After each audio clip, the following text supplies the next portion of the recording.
收看《高高广哈位》，我是敏华。今天我们来到哪里呢？到了消防局，因为今天我们高高职级要带大家职级的就是校风取然消防队员。消防队员在我心目中呢，真的是非常令人尊敬的职业哦。他们平常到底做些什么呢？带你去看看喽。一接到任务，马上就得要出勤，校风取然要用最快的速度着装，遇到火烧风，他们要立刻赶到现场。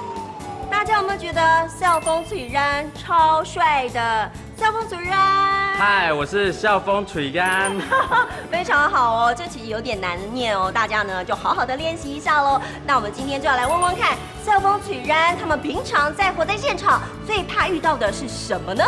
在伸手不见五指的情况下，火点也找不到，完全看不到的情况下，我们去拿着我们的热显像仪，借由着仪器一直往前进。左边一面墙都是火，那右边一面墙，化学气体阀门喷泄的声音，其实这个现场环境是非常的危险。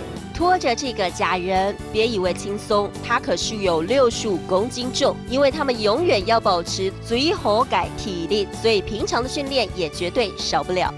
最辛苦就是我们必须要很长时间的执勤然后我们面对火灾因为没有一场火是一样的，我们必须在最短的时间迅速压制火势并且说有很多种的选择需要我们去判断。不只是火烧风、下大雨，各种需要救援的状况都需要校风取然出动，包含了绳索救援、破坏铁门等等的困难任务，这些通通难不倒他们。校风取然，摸骨危险，提救人，是不是真的很辛苦呢 ？Hello， 各位观众朋友们，今天我们认识新的词喽，来复习一遍吧。来看到第一个词就是消防队员，校风取然。校风取然。第二个呢，来看到就是火灾，火烧风，火烧风。第三个，我们来学到一整句话，来看到这句话就是消防队员冒着危险去救人，校风取然，冒顾危险去救人，校风取然，冒顾危险去救人。